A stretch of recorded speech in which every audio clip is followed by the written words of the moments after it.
me tiene encadenado a su corazón la piedra de su indiferencia, prisionero yo soy.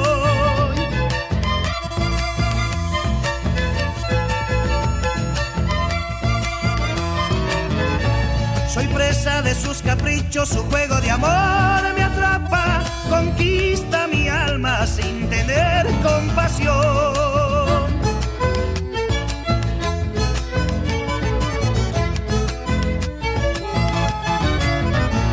No hay jaula que la retenga, es pájaro libre al viento, solita sin dueño siempre quiere volar, arisca como ninguna, la sin corazón se llama, como un picaflor revoloteando se escapa. Se viene la que El chaqueño palavecino, la sin corazón, escuchamos en la mañana del sábado aquí en Palabra de Campo. Lluvias por donde uno mire durante estas últimas horas. Ayer viernes tuvimos una buena cantidad de precipitaciones en la ciudad de Buenos Aires. Veremos qué es lo que pasa durante el día de hoy. Estaba tratando de chusmear el Servicio Meteorológico Nacional. Recomiendo mucho la aplicación del Servicio Meteorológico para los celulares. Muchas veces estamos acostumbrados a utilizar la aplicación de clima que tienen cada uno de los dispositivos preinstalada, pero les puedo asegurar que la del Servicio Meteorológico es muchísimo mejor, tiene datos bastante más locales y mucho más acertados. Obviamente que estamos hablando de pronósticos, ¿no? Siempre. Por lo tanto, hay cierta posibilidad de fallo, pero dentro de lo que son los pronósticos es mucho más fiable el del Servicio Meteorológico Nacional que el de cualquier otra aplicación que tiene base quizá en otro lugar del mundo. Acá hay análisis que hacen tantísimos profesionales, muchos de esos incluso han pasado por aquí por el programa y que siempre nos dan muy buena información. Bueno, atención, para hoy sábado no hay probabilidad de lluvias, es muy pero muy baja la que puede llegar a quedar a esta hora del día.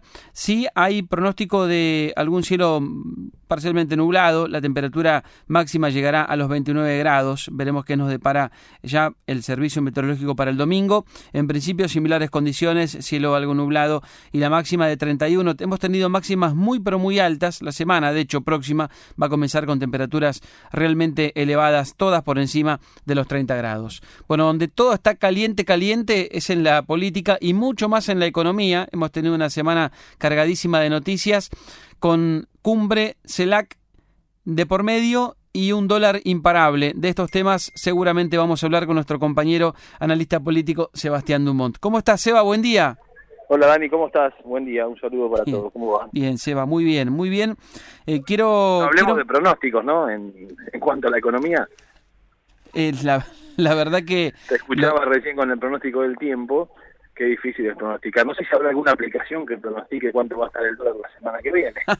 Mira, yo ahí el viernes ponía que la semana que viene llega el dólar Moritán, casi con seguridad. Sí, está cerca. Sí, 386 el viernes. Estamos hablando siempre del dólar paralelo. Del dólar sí, claro. ¿no? Sí, claro. Que además, el otro dato es que se convirtió ahora en el dólar más caro de la plaza, porque ya superó a lo que es el dólar Qatar, o dólar turista, por encima, digamos, de consumos de $300. Entonces, bueno, evidentemente aquí hay, hay una consecuencia, te diría, si lo miramos desde un punto de vista lógica, de acuerdo a la inflación que hemos tenido y que venimos teniendo en Argentina, ¿no? Ahora, bueno, también sabemos que es un mercado pequeño, que afecta, obviamente, afecta porque es un mercado que genera, y voy a tomar una frase del presidente que generó mucha polémica, porque en esto quizás sí sea cierto lo que dice Alberto Fernández, no la inflación autogenerada o autopercibida, sino los efectos que genera el dólar, en este caso, este dólar paralelo, este dólar, digamos, de la calle, que bueno, sí, hace que si vos lo ves subir y no estás en ese mercado, no compras dólares, y bueno, probablemente quieras cubrirte de la forma que quieras cubrirte, me refiero al pequeño comerciante. Sí. Tratan de cubrirse de la manera que puedan, porque ven que es un camino ascendente, y que en la historia de la Argentina, cada vez que el dólar retrocedió, lo hizo para tomar impulso, nada más. Sí, la verdad es que...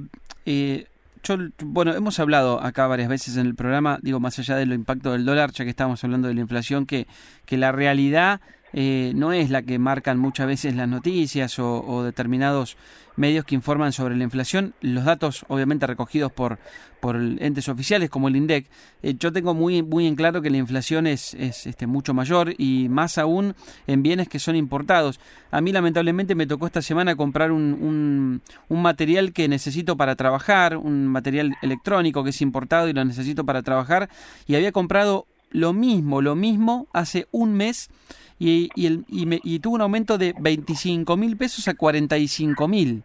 O sea, y obvio que el dólar no subió el doble prácticamente, pero fíjate que todos se empiezan a cubrir, o no sé qué pasa, pero la realidad es que esos pesos nuestros valen cada vez menos. Sí, la verdad que sí, es cierto.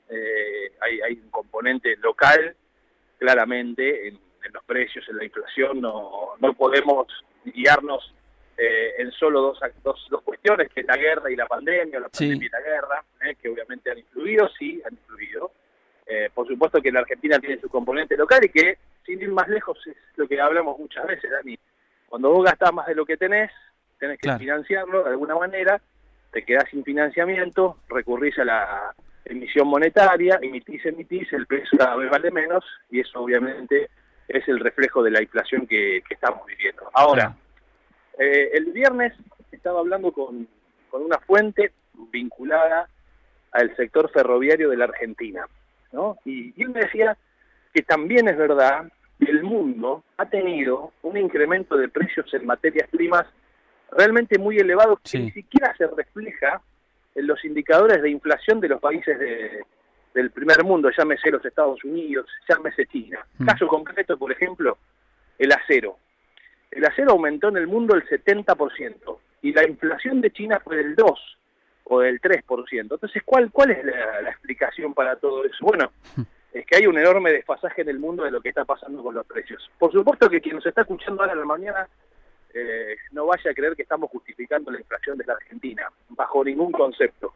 Ahora, me refiero a esto que vos recién planteabas de un equipo electrónico que viene de afuera, ¿no? Sí, claro. Yo me decía, hace un año atrás, para comprar un vagón, digamos, de tren, teníamos que desembolsar cerca de $3 millones.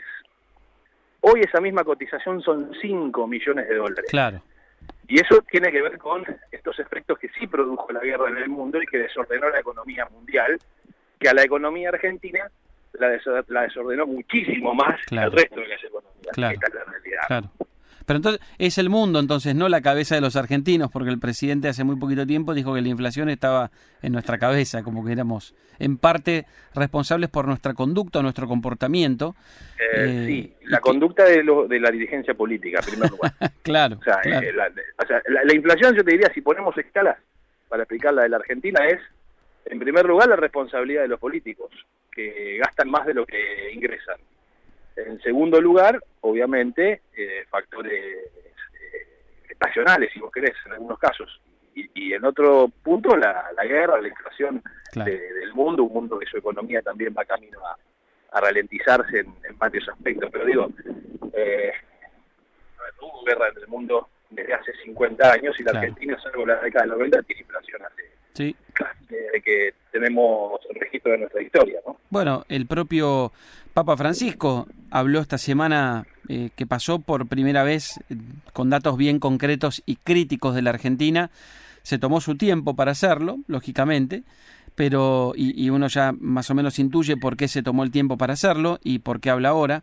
Pero lo que comentó es que en el 55, cuando él había terminado su escuela, la pobreza en la Argentina era 5%, y hoy está por encima del 50%. Digo, uniéndome a lo que vos acabas de explicar, digamos, la guerra no lleva 50 años o 70, la guerra lleva un par de meses. Sí, casi un año dentro de poco, ¿no? El 24 de febrero, esta guerra. Podemos atribuir otras guerras del mundo. De hecho, la Argentina fue muy próspera en la década del 40 y comienzo de la década del 50, entre otras cosas como consecuencia de la Segunda Guerra Mundial, y que Argentina se convirtió en un principal proveedor de alimentos del mundo, ¿no? Ahora, hay un dato revelador de lo que dice el Papa, porque el Papa incluso hasta contradice las cifras del INDEC, porque el INDEC en la Argentina no ha dado a conocer una pobreza del 52%. ha dado a conocer una pobreza menor, cerca del 40-42%, en su momento había bajado al 30 y pico, ahora no recuerdo exactamente el número, pero digo, el Papa dice 52% de pobres en la Argentina. Y probablemente la cifra del Papa sea la más concreta, ¿no? La más real. ¿Por qué? Y porque si medimos que para una familia no sea pobre en nuestro país, tiene que haber un ingreso de 160, 170 mil pesos mensuales en ese grupo familiar. ¿A vos te parece hoy que en la Argentina no sos pobre con 171 mil pesos? Una familia tipo de 4 integrantes, 2 adultos y 2 menores. Y la verdad que, no sé, preguntémosle a los oyentes si pueden vivir dignamente con 170 mil pesos 4 personas, si tienen que, por ejemplo, pagar un alquiler. El INDEC lo mide sin el pago de una renta. Ahora, si vos tenés que pagar un alquiler, y la verdad que yo no sé quién vive con 170 mil pesos hoy en la Argentina. Y si te podés considerar fuera de la pobreza. Seba, ¿qué dejó cortito te pregunto esto último, ¿qué dejó la CELAC? Porque ahí vi cierto desaire de Lula para con, por ejemplo, Cristina Fernández, que tenía pensado reunirse. Sí. A ver, yo creo que dejó en términos concretos muy poco. Fue quizá una cumbre que a Alberto Fernández le sirvió para mostrarse como un referente notorio, visible, digamos, esto de que Lula no se haya reunido con Cristina, también le permitió que no sea él mismo opacado. Aquí, digamos, evidentemente trascendió la cuestión por 2 razones. El regreso de Brasil con Lula, claro, y la ausencia de Nicolás Maduro, que fueron los temas que marcaron la agenda, ¿no? Claro, es decir, muy poco después en lo profundo de las conclusiones. Las conclusiones, frases muy habituales que escuchamos permanentemente, a punto tal de que horas después, desde los Estados Unidos, dijeron que el único organismo americano es la OEA, que respeta de verdad los derechos humanos, y sus integrantes allí respetan los derechos humanos. Y después, si vos querés, la exposición del presidente uruguayo, ¿no? Que también generó mucha repercusión. Totalmente. A propósito de, decirle en la cara a países que efectivamente no respetan los derechos humanos, ni las instituciones, ni la justicia, que estaban allí sentados en la mesa.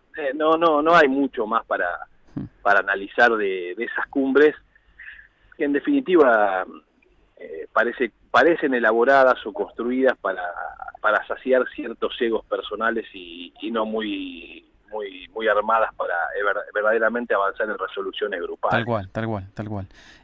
Sí, total, una escena, digamos, una escena montada. Bueno, de hecho, fíjate que Lula está intentando reflotar la UNASUR, ¿no? La moneda.